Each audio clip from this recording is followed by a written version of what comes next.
everybody, Ronald Ray here, your boy with a cornbread accent, welcoming you to this week's AEW Dynamite Recap show.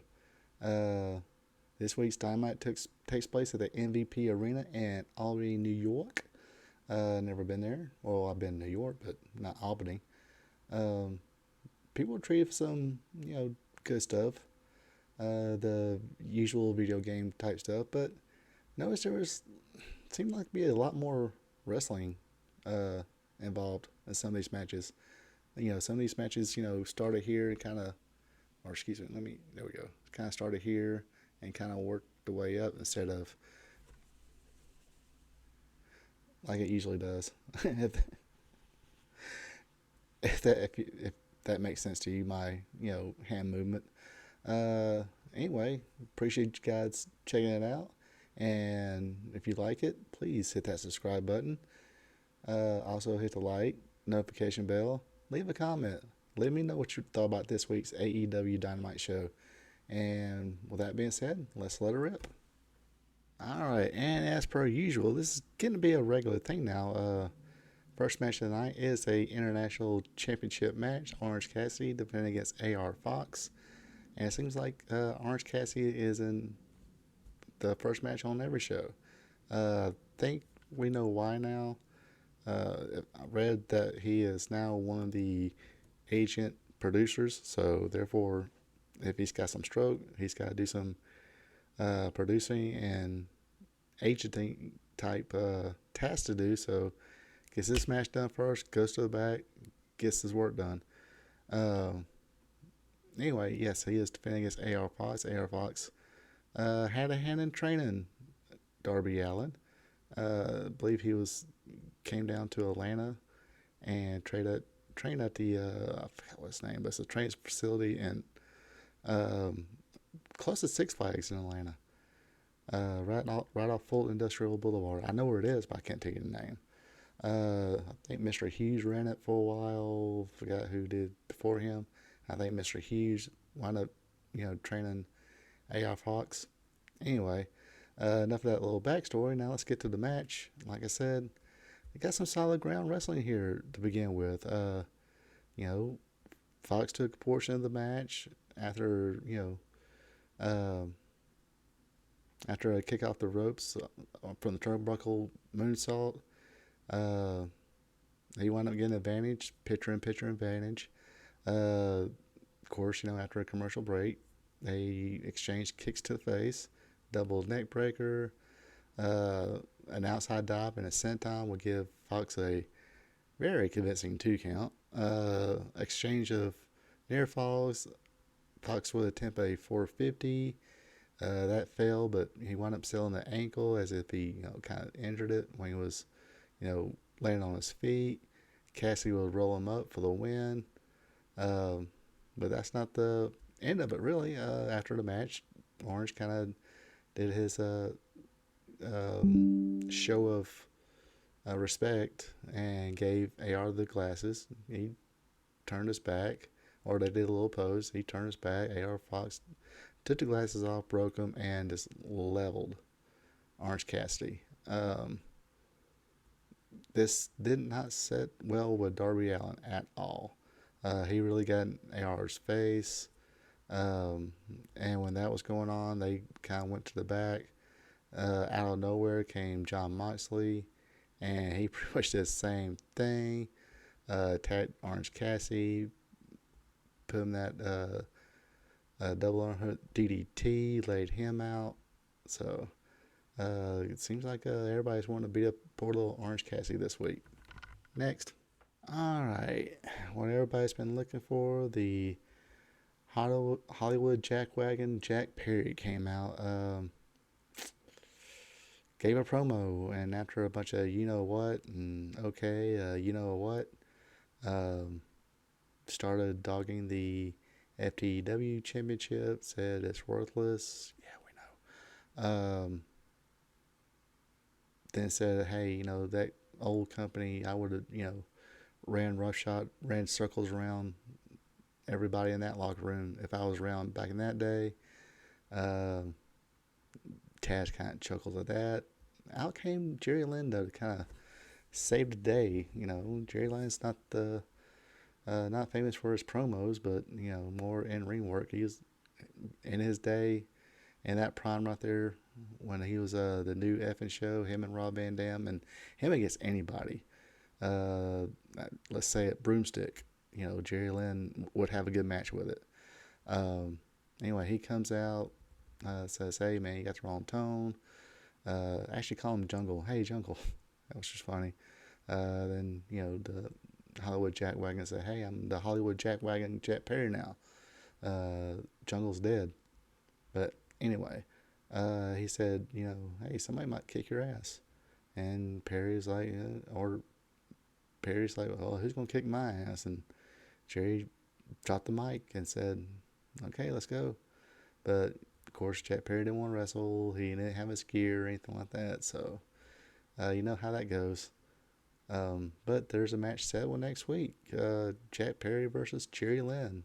Can be very interesting. Um, see how that goes.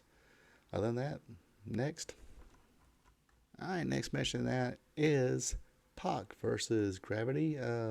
Pac doing some posing. Um, don't really see him posing too much.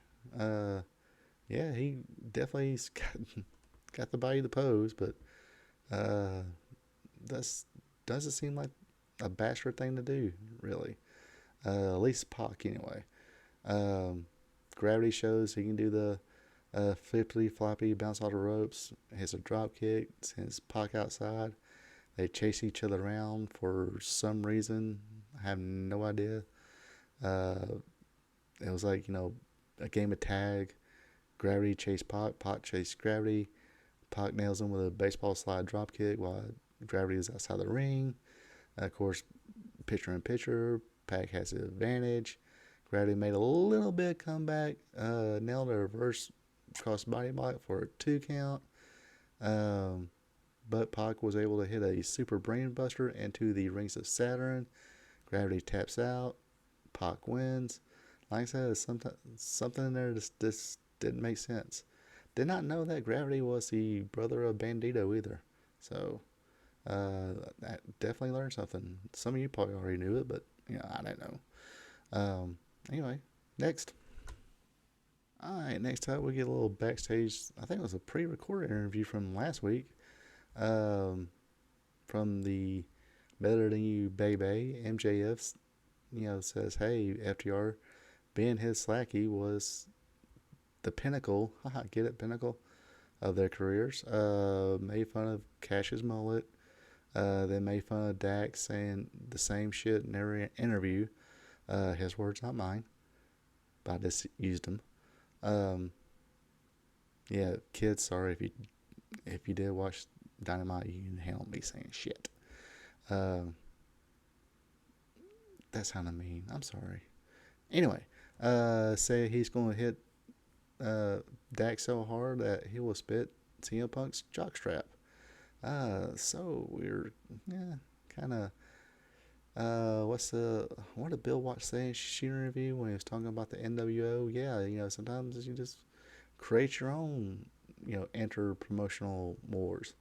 Um, and I don't know if this is what they're going for with Collision and Dynamite. Uh, but it'll be or just say, hey, there's two different groups of people here that don't like each other. I mean, later on there was a interview with FTR, and they kind of say, "Hey, Cole, we're cool with you, but we're gonna punch you too." Other than that, back to the MJF and Adam Cole promo. Cole said, "Hey, before we, walk off here, I just want to apologize." I said, he said, MJF's friendship means a lot to him. MJF said, "Hey, win, lose, or draw, I'm gonna give you a title shot." Roderick Strong comes in, shoves MJF. Cole cools things down. Say, "Hey, I can be friends with other people and whatever." Uh, Sometimes I just don't know how to play off of things. I don't think sometimes, because as I say, we all know what's going to happen. you know. Uh, and it's probably going to be, hey, Roger Strong's going to say, hey, I told you the whole time. Like I say, we all know what's going to happen, I think. Next. All right, next match of the night is Swerve Strickland versus Darby Allin. Easily probably the best match of the night. They actually started with a collar and elbow tie up. We got two of those tonight. Two matches started with collar and elbow tie ups. Again, it kind of started here, picked up the pace. Um, I think this match and the Orange Cassidy match did a pretty good job doing that. But they do pick up the pace. Darby actually hit the code red on the floor. Got a 2 count on that. Action spilled out on the floor again. Swerve then take over after he does a springboard off the steps into a side kick. Comeback, exchange of pins. Swerve would step out off the apron, would eat a spear from Darby. Swerve counters a dive kick, hits a swerve stomp for a 2.75 count. And the crowd starts saying, holy shit. And they're probably pretty right. Another holy shit moment was that Swerve hitting a Death Valley driver, from the middle rope to the apron. That didn't look comfortable. Prince Rhino distracted the referee. AR Fox in a hoodie came out, attacked Darby Allin. Swerve hit the driver for the win. Then AR comes out, continues to beat up Darby Allin. Nick Wayne, who was at ringside the whole time, try to help out, but he receives a whooping as well. Then pretty much AR Fox is made the new member of the Mogul Embassy. So glad I said doing something with AR Fox. So good for him. Next. All right, next match tonight is Britt Baker versus Taya Valkyrie. Yeah.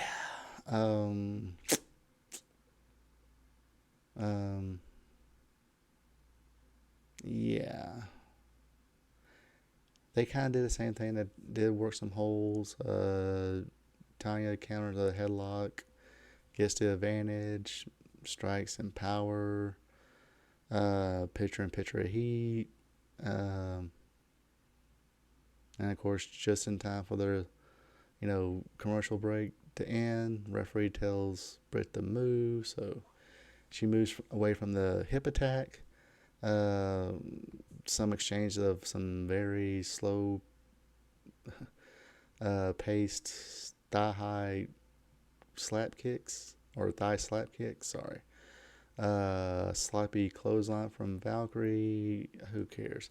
Hey, Britt hit the Panama Sunrise for a 2 count, got the lockjaw 1. Like I said, sorry to be mean, sound mean, but no respect to any of them. Hey, it takes a lot to get on there and try things, especially when you're on national TV. But this sucked. This was no good whatsoever. Valkyrie, I'm not really seeing her in a barn burner of a match. We're talking below mid. I mean, we're talking ramen noodles, bad. It's a Thursday, payday's Friday. That's all you got. Yeah. Next. All right. 3-way dance tag team match is your main event.